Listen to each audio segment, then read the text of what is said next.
Hello students. आज का हम लोग का टॉपिक है हीट ट्रांसफ़र। पिछले वीडियो में जैसे हम लोगों ने कैलोरीमेट्री में हीट टर्म को डिफाइन किया था, हीट एनर्जी को डिफाइन किया था।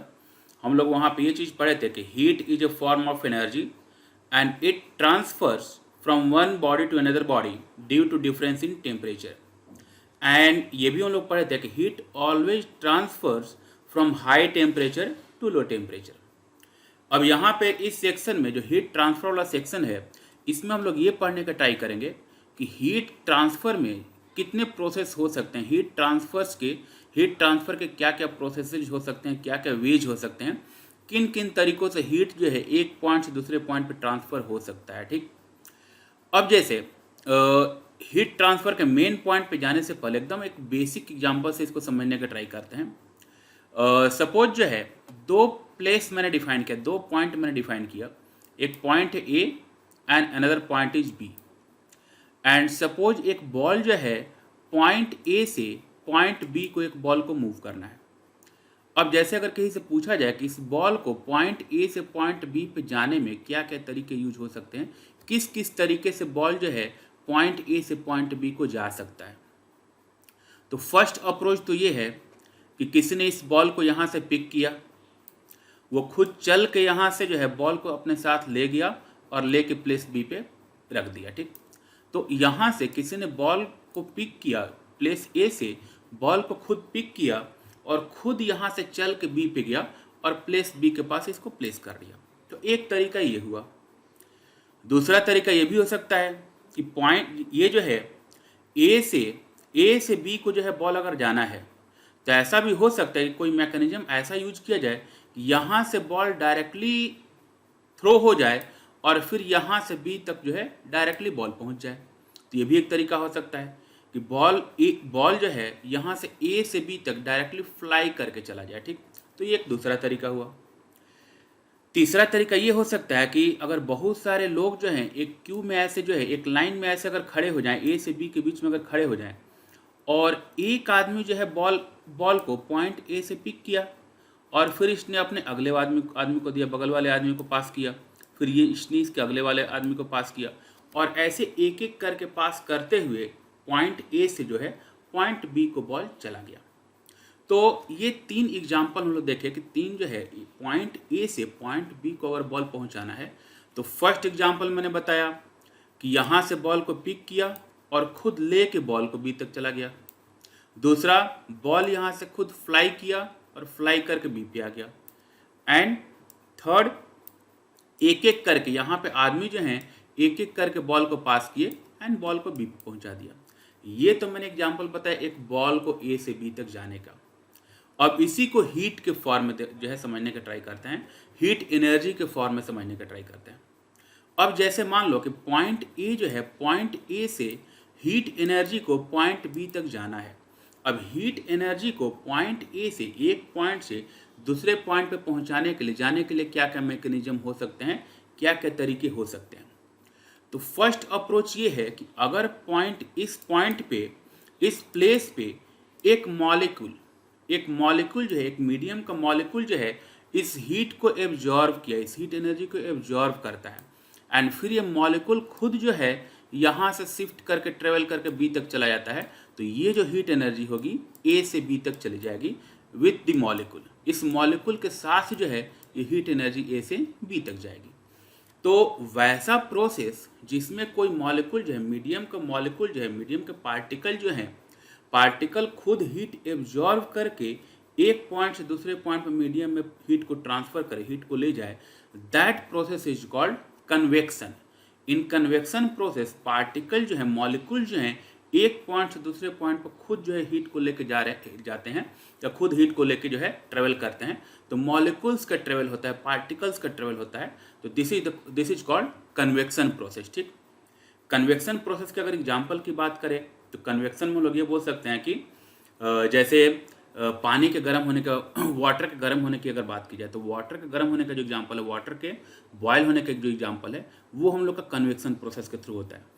जब भी हम लोग किस पानी को गर्म करते हैं तो मेनली क्या होता है, किसी पॉट में, किसी बर्तन में जो है पानी को लेकर हम लोग आग के ऊपर रखते हैं। तो जो आग जल रही होती है उससे हीट जो है पहले वो बर्तन गेन करता है। ठीक, एंड फिर बर्तन जो है, जो पॉट है, उससे पानी के जो लोअर सरफेस है, जो उसके कांटेक्ट में रहता है, जो पॉट के कांटेक्ट में जो पानी का सरफेस रहता है, वहाँ के मॉलिक्यूल्स जो हैं वो पहले उस हीट को एब्जॉर्व करते हैं, ठीक। एंड मॉलिक्यूल्स हीट को एब्जॉर्व करके वो मॉलिक्यूल धीरे धीरे सरफेस की तरफ आते जाते हैं। होता क्या है कि जैसे नीचे का सरफेस जब गर्म होगा तो वहाँ की डेंसिटी कम हो जाएगी, ठीक। डेंसिटी कम होने से वो लिक्विड लेयर जो है ऊपर आने का ट्राई करेगा, तो नीचे के जितने भी मॉलिक्यूल्स हैं वो हीट एब्जॉर्व करके ऊपर आने का ट्राई करते हैं, ऊपर आते हैं। एंड फिर ऊपर के मॉलिक्यूल जो है नीचे जाते हैं, फिर उनको हीट मिलता है, फिर वो हीट लेके ऊपर आते हैं, और ऐसे एक एक मॉलिक्यूल जो है ऐसे एक एक लेयर ऐसे ऊपर आते जाता है। एंड फिर हीट का सर्कुलेशन जो है ऐसे चलते जाता है।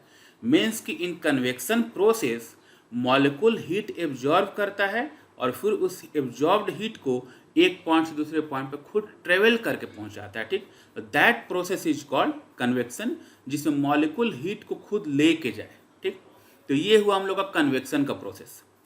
दूसरा मैंने एग्जांपल बॉल का ये बताया था कि अगर इस बॉल को यहाँ से यहाँ तक ले जाने के लिए कोई आदमी अगर यूज ना किया जाए, ठीक, कोई पर्सन अगर यूज ना किया जाए, तो अब इसी को अगर मैं हीट एनर्जी के फॉर्म में बोलूँ, अगर हीट एनर्जी को एक पॉइंट से दूसरे पॉइंट पर जाने के लिए किसी मीडियम की रिक्वायरमेंट अगर ना पड़े, किसी मीडियम की जरूरत ना पड़े, that process is called radiation. तो इन रेडिएशन प्रोसेस हीट एनर्जी जो है एक पॉइंट से दूसरे पॉइंट जो है विदाउट एनी मीडियम ट्रेवल कर सकता है। जैसे इसमें एग्जाम्पल की अगर बात करें तो इसमें एग्जाम्पल हो जाएगा, जैसे सन से अगर मैं अर्थ पे हीट एनर्जी के आने की बात करूं, ठीक, तो सन से अर्थ को जो भी हीट मिलता है that is by radiation process के थ्रू जो है सन से अर्थ को हीट जो है वो हम लोग वो प्रोवाइड होता है। सन एंड अर्थ के बीच में बहुत बड़ा स्पेस है जहाँ पे कोई मीडियम नहीं है, ठीक, लेकिन फिर भी अर्थ तक अगर हीट आता है, हीट एनर्जी अगर आता है, लाइट एनर्जी अगर आता है, तो that means it is the process of radiation, it is by radiation.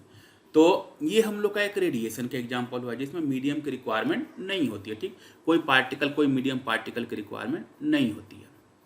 तीसरा एग्जाम्पल मैंने ये बताया था बॉल के मूव करने का, कि एक एक आदमी बॉल को पास करते जाए, एक पॉइंट से दूसरे पॉइंट तक के आदमी जो है बॉल को पास करते जाए, एंड तब ये बॉल जो है इस पॉइंट से जो है इस पॉइंट तक मूव कर जाए, ठीक।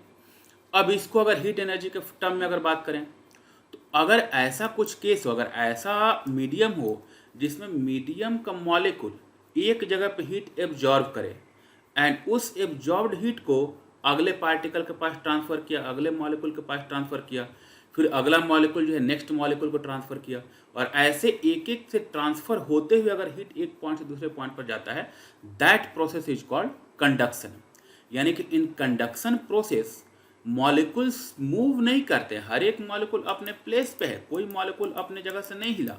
जो एनर्जी है वो एनर्जी ट्रेवल कर रहा है, वो एनर्जी जो है एक पॉइंट से दूसरे पॉइंट पे से ट्रेवल करते गया, तो पॉइंट ए से पॉइंट बी तक एनर्जी जो है वो ट्रेवल करके चला गया। तो अगर कोई पूछे कि कन्वेक्शन एंड कंडक्शन में क्या डिफरेंस है, बेसिक डिफरेंस क्या है, तो कन्वेक्शन प्रोसेस में क्या है कि मॉलिक्यूल्स जो हैं मूव करके एक पॉइंट से दूसरे पॉइंट पे जाते हैं और खुद वो एनर्जी को लेके जाते हैं, अपने साथ एनर्जी लेके जाते हैं, ठीक।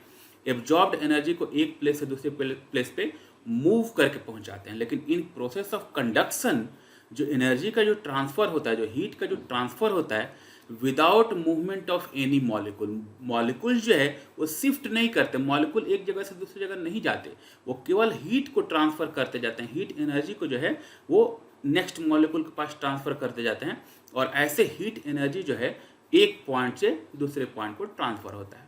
अब जैसे कंडक्शन की एग्जाम्पल अगर देखा जाए तो कंडक्शन में जो भी कंडक्टर्स वगैरह, जैसे मान लो कि एक आयरन रॉड है, अगर उसको हम लोग आग में गर्म करने का ट्राई करते हैं, ठीक, तो आयरन रॉड के एक पोर्शन को अगर हम लोग आग के अंदर रखते हैं तो ऑटोमेटिकली कुछ देर बाद जो है उसका दूसरा एंड पॉइंट भी गर्म हो जाता है। कारण क्या है कि जब एक पोर्शन को हम लोग आग के अंदर डालते हैं तो आग से फर्स्ट पोर्शन जो है हीट एब्जॉर्ब करता है, एंड फिर एक एक मॉलिक्यूल से पास होते हुए हीट जो है एक पॉइंट से दूसरे पॉइंट पे ट्रांसफ़र हो जाता है। तो बाय कंडक्शन जो है एक पॉइंट से दूसरे पॉइंट पे हीट जो है ट्रांसफ़र हो जाता है।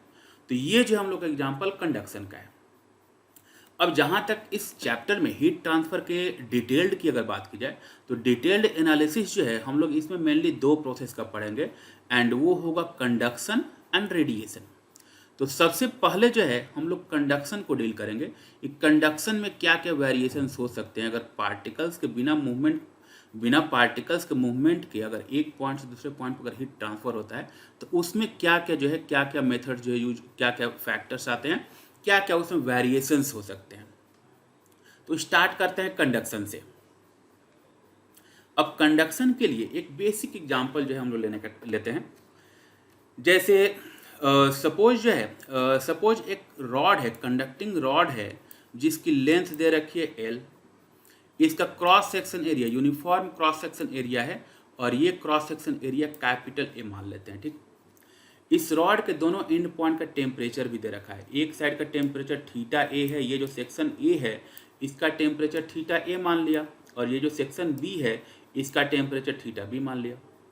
एंड ये गिवन है क्वेश्चन में, ये अजम्पशन दिया हुआ है कि theta A is greater than theta B। Obvious ही बात है, जैसे स्टार्टिंग में ही मैंने बोला कि हीट ट्रांसफर तभी होगा जब कोई टेम्परेचर में डिफरेंस रहेगा, ठीक। जब तक टेम्परेचर में डिफरेंस नहीं होगा तब तक हीट का ट्रांसफर नहीं होगा।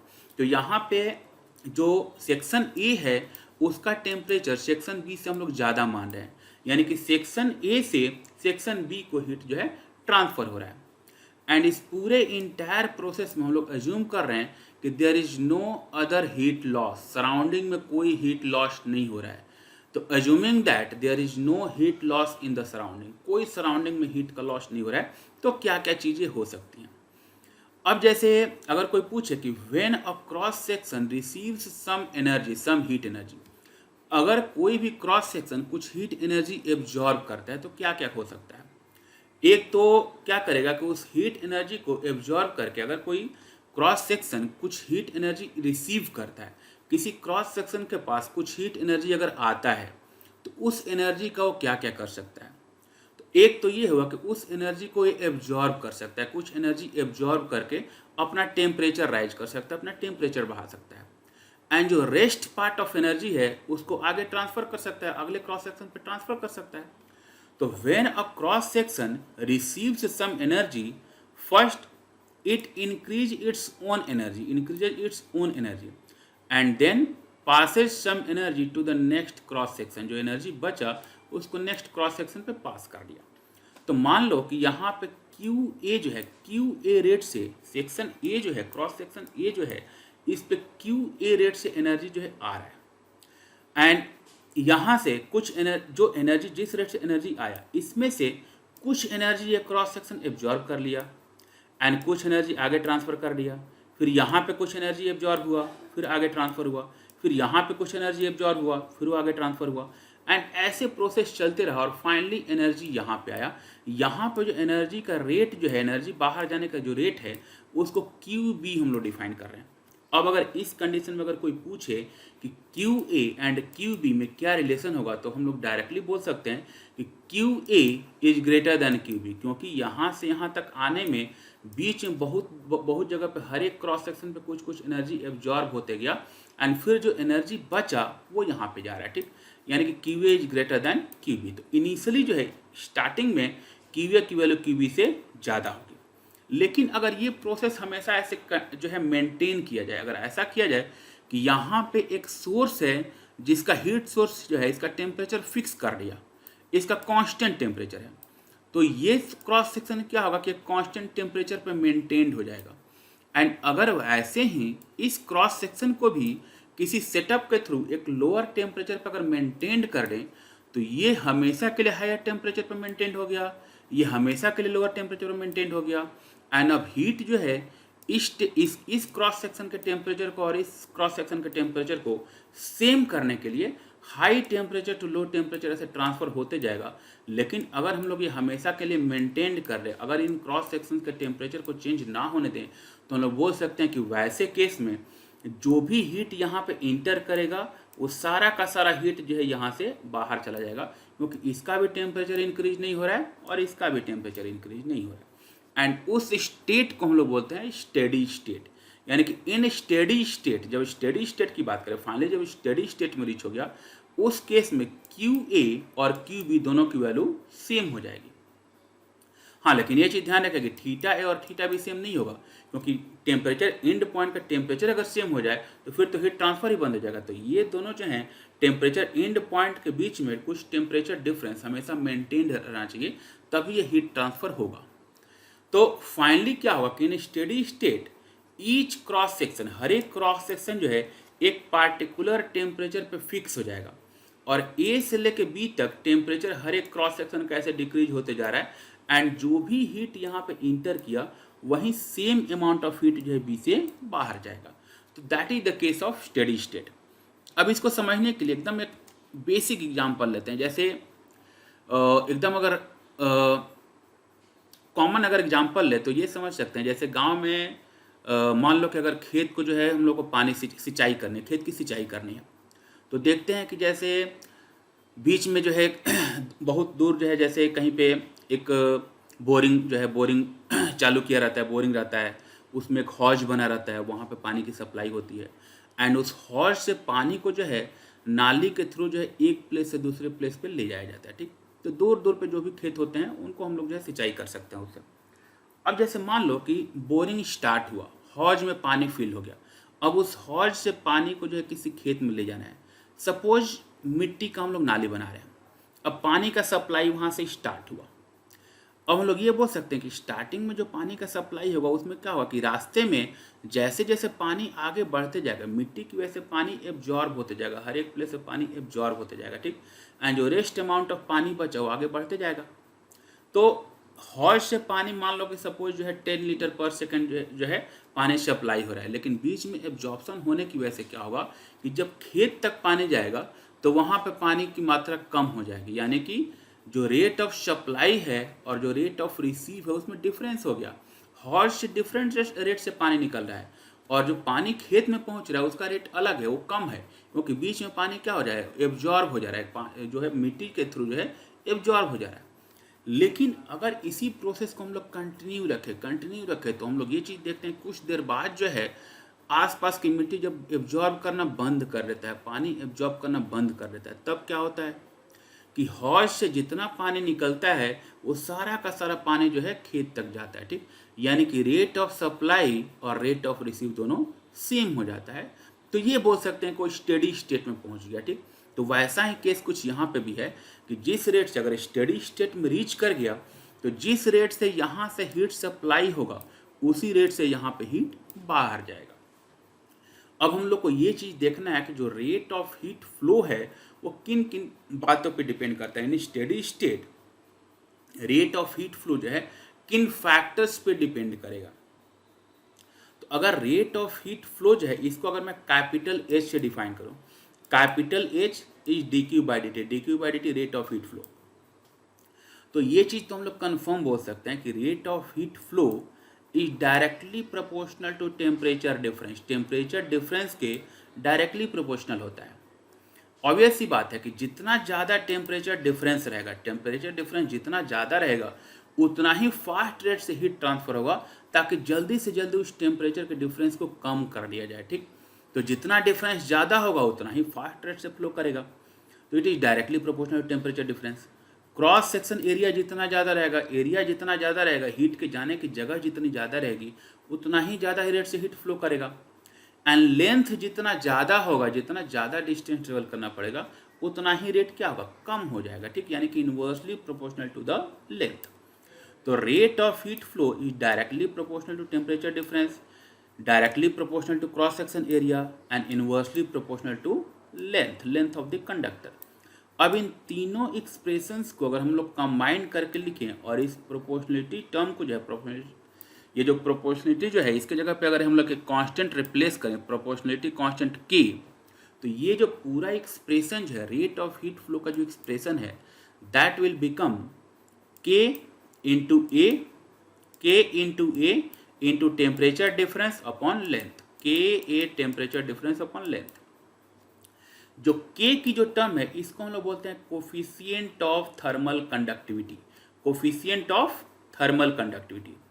ये जो क्रॉस सेक्शन एरिया ए जो डिफाइन किए हैं, it is the area perpendicular to the direction of heat flow. जिस डायरेक्शन में हीट फ्लो हो रहा है उसके perpendicular cross section area, perpendicular area.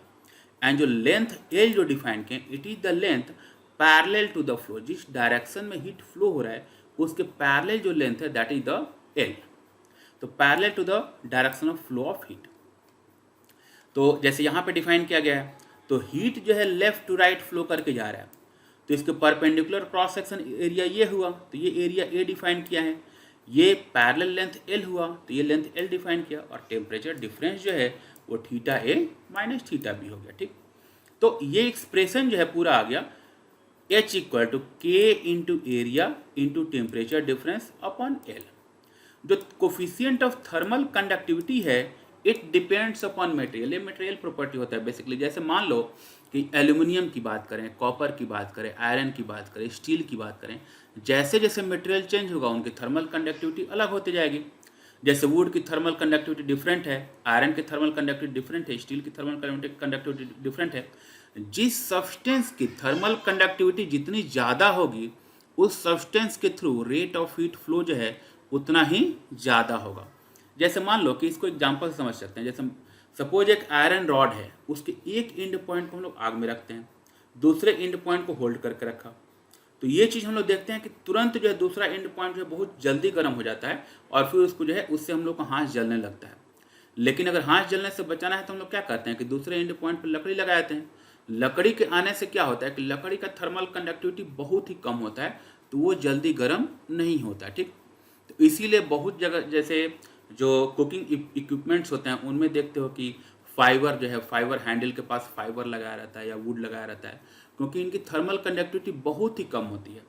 तो इसीलिए rate of heat transfer in would is very very less than rate of heat transfer in steel. Steel के मुकाबले लकड़ी में जो हीट का ट्रांसफर है वो बहुत ही कम रेट से होता है। ठीक, तो इसीलिए वुडन जो है वहाँ पे वुडन हैंडल या फाइबर का हैंडल लगाया रहता है। अब जैसे ये तो हम लोग एक सिंगल कंडक्टर के लिए डिफाइन किए कि अगर कोई सिंगल कंडक्टर है जिसके एक एंड का टेम्परेचर थीटा ए है, दूसरे एंड का थीटा बी है, क्रॉस सेक्शन एरिया अगर ए दे रखा है, लेंथ एल दे रखा है, कंडक्टिविटी के है, तो उसके through rate of heat transfer जो इस एक्सप्रेशन से फाइंड कर सकते हैं। लेकिन अगर मान लो कि कोई वैसा रॉड है जिसमें एक से ज़्यादा मटेरियल है, ठीक, डिफरेंट डिफरेंट रॉड्स को कंबाइन करके बना है, ये कंपोजिट रॉड है, अगर उस केस में अगर कोई पूछे कि रेट ऑफ हीट ट्रांसफर क्या होगा तो कैसे फाइंड करेंगे। जैसे अगला एग्जांपल हम लोग का है, सपोज एक रॉड है जिसमें जो दो टाइप के रॉड से मिलकर बना हुआ है, एक का लेंथ L1 दे रखा है, दूसरे का लेंथ L2 दे रखा है, thermal conductivity K1 and K2, इस एंड पॉइंट का टेम्परेचर थीटा ए और इस एंड पॉइंट का टेम्परेचर थीटा बी ये दे रखा है।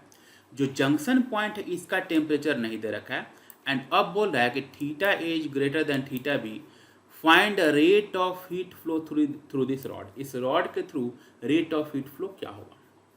तो अब जैसे रेट ऑफ हीट फ्लो कभी भी फाइंड करने को बोलेगा तो बाय डिफॉल्ट हम लोग मान लेंगे कि स्टेडी स्टेट की कंडीशन है, स्टेडी स्टेट में पूछ रहा है, and in steady state rate of heat flow through each cross section will be same. तो अब जैसे यहाँ पे मान लो कि एच रेट से हीट जो है यहाँ पे सप्लाई हो रहा है, तो हम लोग बोल सकते हैं कि इस क्रॉस सेक्शन से जिस रेट से हीट आया, इस क्रॉस सेक्शन से जिस रेट से हीट जा रहा है और इस क्रॉस सेक्शन से जिस रेट से हीट जा रहा है, तो दोनों ये सब सेम होगा। यानी कि फर्स्ट रॉड के through rate of heat flow and second rod के through rate of heat flow क्या होगा, सेम होगा।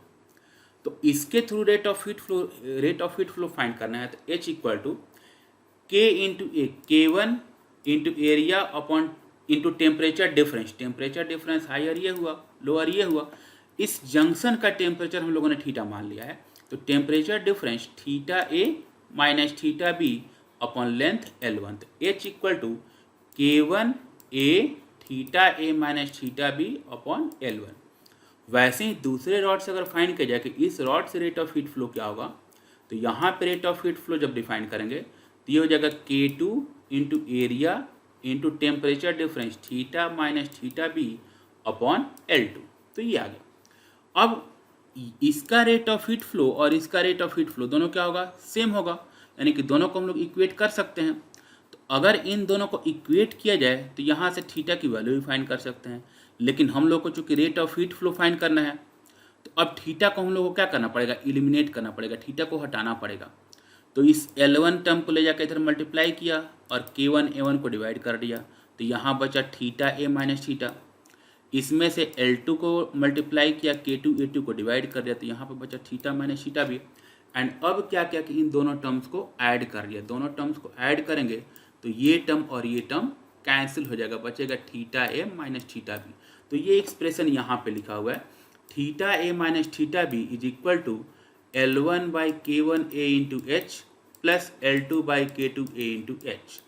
एच कॉमन लिया और फिर इस पूरे टर्म को ला के इधर डिवाइड कर दिया, यानी कि रेट ऑफ हीट फ्लो जो है इसका एक्सप्रेशन आ गया theta A minus theta B upon L1 by K1A plus L2 by K2A। अब ये जो क्वेश्चन है इसको हम लोग आगे एक डिफरेंट मेथड से भी करेंगे, इक्विवेलेंट वाले तरीके से भी करेंगे, लेकिन अभी क्या है कि अभी हम लोग बेसिक अप्रोच से सीख रहे हैं। तो बेसिक अप्रोच में क्या किया कि जो रेट ऑफ हीट फ्लो है उसको इक्वेट करके हम लोग फाइंड किए इसको। अब ऐसे ही मान लो कि अगर ये 2 रॉड के केस को अगर 3 रॉड में कन्वर्ट कर दिया जाए, तो जैसे यहाँ पे एक एक्सप्रेशन फाइंड किया तो एक सिमिलरिटी है, एक्सप्रेशन में सिमिलरिटी है कि ऊपर आ रहा है टेम्परेचर डिफरेंस, नीचे की टर्म में आ रहा है L1 upon K1A L2 by K2A। तो अगर और रॉड कनेक्ट कर देंगे तो L3 बाई K3 आ जाएगा। तो इस केस में अगर कोई पूछे कि इस रॉड से रेट ऑफ हीट ट्रांसफर क्या होगा, तो temperature difference theta A minus theta B and upon L1 by K1A plus L2 by K2A plus L3 by K3A। तो ये हम लोग का जो है रेट ऑफ हीट फ्लो इस कंपोजिट रॉड के थ्रू आया। ठीक, तो ऐसे अगर बहुत सारे रॉड्स अगर आपस में एक के बाद एक अगर कनेक्ट कर ले जाए तो उस केस में हम लोग डायरेक्टली जो है रेट ऑफ हीट फ्लो की वैल्यू क्या होगी ये फाइंड कर सकते हैं। ठीक है, आगे बढ़ते हैं। अब यहाँ पे जैसे मान लो कि एक क्यूबॉइड की कंडीशन दे रखी है।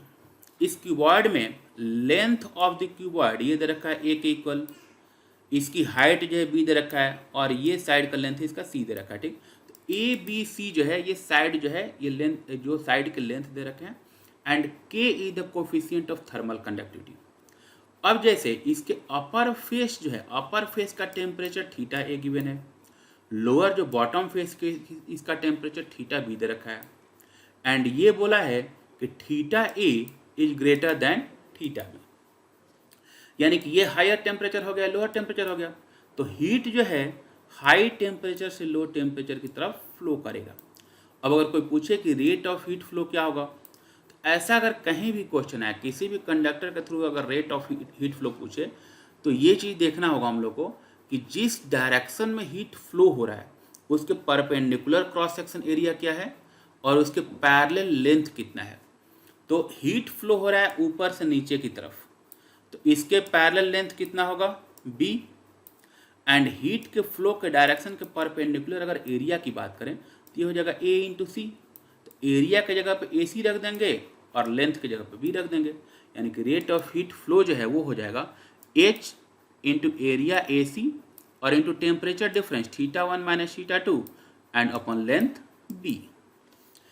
लेकिन एक चीज़ हम लोग को ध्यान रखना होगा कि ये जो हम लोग फार्मूला यूज कर रहे हैं, जो रेट ऑफ हीट फ्लो का ये जो फार्मूला डिफाइन किए हैं, इस फार्मूले में कुछ लिमिटेशंस हैं। लिमिटेशंस ये हैं कि ये फार्मूला तभी यूज कर सकते हैं जब जिस लेंथ के लिए मैं फार्मूला लिख रहा हूँ उस लेंथ में क्रॉस सेक्शन एरिया कंडक्टर का और कंडक्टिविटी, थर्मल कंडक्टिविटी दोनों की वैल्यू कांस्टेंट हो।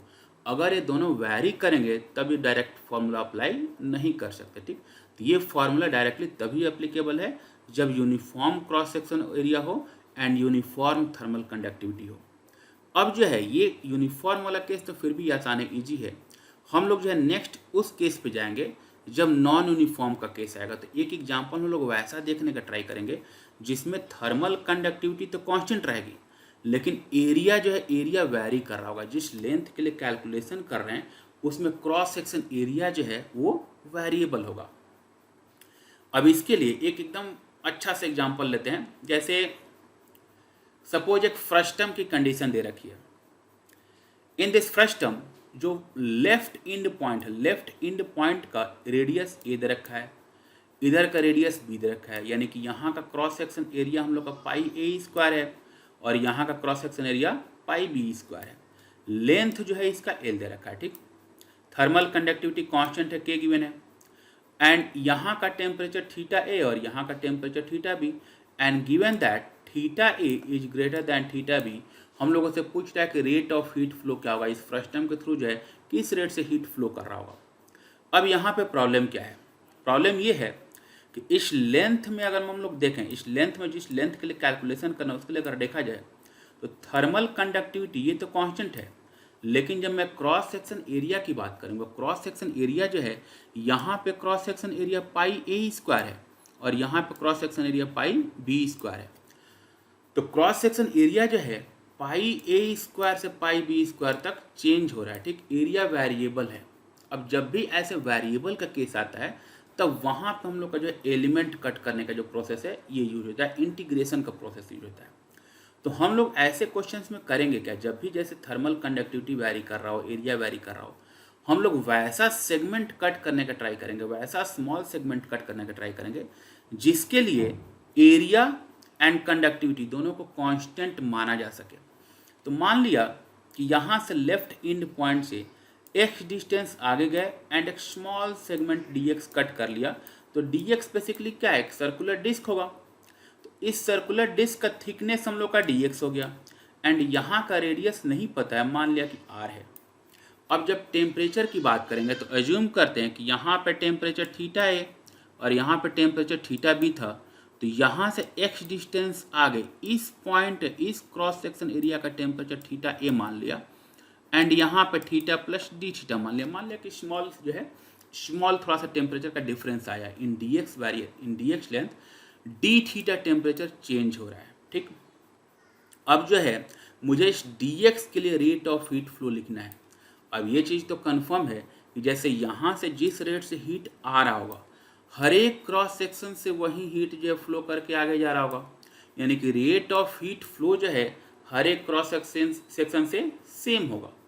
तो अगर मैं dx सेक्शन की बात करूं, dx सेक्शन से अगर मैं फाइंड करने का ट्राई करूं कि रेट ऑफ हीट फ्लो क्या होगा, तो dx सेक्शन से जब हम लोग rate of heat flow find करेंगे तो अब इस dx सेक्शन में यहाँ से लेफ्ट टू राइट ऐसे हीट जा रहा है, तो in the direction of heat flow length कितना हुआ dx and cross section area ये है, ये कितना होगा pi r square, and temperature difference लिखना है तो इसमें से इसको घटाना पड़ेगा, यानी कि rate of heat flow is equal to thermal conductivity के into area A into temperature difference theta minus theta plus d theta and upon length d x. ये कैंसिल हुआ, यानी कि आ गया minus K A into d theta by d x. Minus term इसलिए आ रहा है कि जैसे जैसे आगे बढ़ते जा रहे हैं ये टेम्परेचर डिक्रीज हो रहा है, तो इसीलिए minus D theta by d x की टर्म आ रही है, निगेटिव टर्म आ रही है, क्योंकि D theta by d x क्या है, निगेटिव है, तो इसलिए यहाँ पर माइनस की टर्म आ रही है। अब जैसे अब इसको फाइंड करने के लिए करना क्या होगा कि मुझे एरिया की जगह पर मैंने पाई आर स्क्वायर रखा, अब इसको इंटीग्रेट करना है, मुझे इंटीग्रेट करना है with respect to X and theta. लेकिन प्रॉब्लम कहाँ पे है, प्रॉब्लम ये है कि यहाँ पे रेडियस जो है वो भी वेरी कर रहा है और एक साथ जो है इतने वेरिएबल्स हम लोग डील नहीं कर पाएंगे। हम लोग को इंटीग्रेशन करना है तो एक एक्स और थीटा के टर्म में अगर इंटीग्रेट करना है तो इसको आर को हटाना पड़ेगा, आर को इन टर्म्स ऑफ एक्स मुझे रिप्लेस करना होगा। अब अगर मैं ये पूछूं कि यहाँ से एक्स डिस्टेंस आगे रेडियस की वैल्यू क्या होगी तो कैसे फाइंड करेंगे, इसको फाइंड करने का एक बहुत ही बेसिक अप्रोच, हम लोग चाहें तो यूनिटरी मेथड से इसको फाइंड कर सकते हैं। यूनिटरी मेथड से हम लोग ऐसे फाइंड करेंगे कि अगर कोई पूछे कि यहाँ से लेके यहाँ तक में एल डिस्टेंस जाने में रेडियस में चेंज कितना हुआ, रेडियस में इंक्रीज कितना हुआ, कितने से रेडियस बढ़ा, इंक्रीज किया, तो यहाँ से यहाँ तक जाने में इंक्रीज इन रेडियस क्या होगा, b माइनस ए। तो एल डिस्टेंस के लिए इंक्रीज इन रेडियस हुआ b माइनस ए का, तो यूनिट डिस्टेंस के लिए क्या होगा b minus A by L. तो x डिस्टेंस के लिए क्या होगा b minus A by L into x, यानी कि यहाँ से यहाँ पहुँचने में रेडियस में इंक्रीज कितना हुआ ये मैंने फाइंड कर लिया, b minus A by L into x. तो b minus A by L into x and उसमें मैंने क्या किया कि इनिशियल रेडियस जोड़ दिया, इनिशियल रेडियस ऐड कर दिया, तो initial radius and plus increase in radius that is equal to final radius. तो यहाँ का रेडियस जो होगा initial radius A and plus increase, ये आ गया। तो r जो है x के टर्म में ये हम लोग का फाइंड कर लिया, ठीक। अब इस r की वैल्यू यहाँ पुट किया तो अब ये पूरा का पूरा एक्सप्रेशन जो है x और थीटा के टर्म में आ गया। अब इंटीग्रेशन के लिए क्या करते हैं, सेम टाइप के वेरिएबल सेम साइड लेके आते हैं। तो x की जो टर्म है, x की सारी टर्म एक साइड लेके आए, इस dx की टर्म को इधर लेके आया और h की जो टर्म है उधर ले जाके इसको डिवाइड किया। तो x की पूरी टर्म को एक साइड लेके आए, थीटा की पूरी टर्म को एक साइड रखे, एंड ये सब तो चीज़ें कांस्टेंट है, k कांस्टेंट है, पाई कांस्टेंट है, h कांस्टेंट है, ये इंटीग्रेशन से बाहर रहेगा। तो इधर इंटीग्रेशन थीटा के रेस्पेक्ट में और इधर इंटीग्रेशन x के रेस्पेक्ट में, लिमिट क्या क्या होंगे। तो यहाँ से यहाँ तक जाने में x की अगर वेरिएशन की बात करें तो x जो है 0 से लेके l तक वैरी कर रहा है, एंड उतनी देर में थीटा क्या चेंज हो रहा है, थीटा a से लेके थीटा b तक चेंज हो रहा है। तो थीटा पे लिमिट होगा थीटा a से थीटा b और x पे लिमिट होगा 0 to l। तो x को 0 से l इंटीग्रेट किया, इसको थीटा a से थीटा b इंटीग्रेट किया। अब इसको इंटीग्रेट किए, इंटीग्रेशन के बाद कुछ कुछ कैलकुलेशन किए, इसको सॉल्व किए हम लोग। तो सॉल्व करने के बाद फाइनल अगर देखा जाए तो कुछ कुछ टर्म्स इसमें कैंसिल आउट होंगी और फाइनल हम लोग का ये एक्सप्रेशन आ गया कि rate of heat flow H is equal to K into pi into A B upon L into theta A minus theta B. तो ये हम लोग का पूरा एक्सप्रेशन जो है ये फाइंड कर लिया। तो ये रेट ऑफ हीट फ्लो जो है थ्रू फ्रस्टम जो है, किसी फ्रस्टम का एक क्रॉस सेक्शन एरिया गिवन है, दूसरा क्रॉस सेक्शन एरिया गिवन है, तो उस फ्रस्टम से रेट ऑफ हीट फ्लो की वैल्यू क्या होगी ये फाइंड कर सकते हैं हम लोग। अब इस एग्जांपल में हम लोग ये समझने का ट्राई किया कि अगर क्रॉस सेक्शन एरिया वेरिएबल हो तो कैसे सॉल्व किया जाए। तो हम लोग का अप्रोच क्या है, एक बार फिर रिमाइंड कर लेते हैं कि हम लोग क्या करेंगे कि एक स्मॉल एलिमेंट कट करेंगे, एक स्मॉल एलिमेंट कट करेंगे जिसका क्रॉस सेक्शन एरिया हम लोग कांस्टेंट मान सकेंगे, जिस सेक्शन के लिए क्रॉस सेक्शन एरिया यूनिफॉर्म माना जा सके एंड जिसका थर्मल कंडक्टिविटी कांस्टेंट माना जा सके। पहले से स्मॉल सेक्शन के लिए कैलकुलेशन होगा एंड फिर पूरे इंटायर बॉडी के लिए इंटीग्रेट हो जाएगा। तो इस वीडियो में हम लोग जो है एक बेसिक हीट ट्रांसफर जो है, हीट ट्रांसफर का एक बेसिक ओवरव्यू देखें कि हीट ट्रांसफर होता क्या है, क्या क्या मेथड्स हीट ट्रांसफर में क्या क्या चीज़ें आती हैं। तो उसमें हम लोग डिफाइन के कन्वेक्शन है, रेडिएशन है, कंडक्शन है। कंडक्शन में अगर यूनिफॉर्म क्रॉस सेक्शन एरिया हो, uniform coefficient of thermal conductivity हो, तब कैसे उसको सॉल्व करेंगे, एंड अगर एरिया वेरिएबल हो तब उसको सॉल्व कैसे किया जाए। तो होपफुली जो है इस वीडियो से ये चीज़ समझ में आया होगा कि कैसे कैसे कैलकुलेशन करना है, कैसे इसको सॉल्व करना है। अगले वीडियो में, नेक्स्ट वीडियो में हम लोग जो है और वेरिएशन हम लोग देखने का ट्राई करेंगे, एरिया के कुछ और डिफरेंट वेरिएशंस देखेंगे एंड थर्मल कंडक्टिविटी डिफरेंट तरीके से कैसे वेरी करेगा, तो उसको कैसे सॉल्व करना है वो भी हम लोग पॉइंट देखेंगे। इस वीडियो के लिए अभी इतना ही।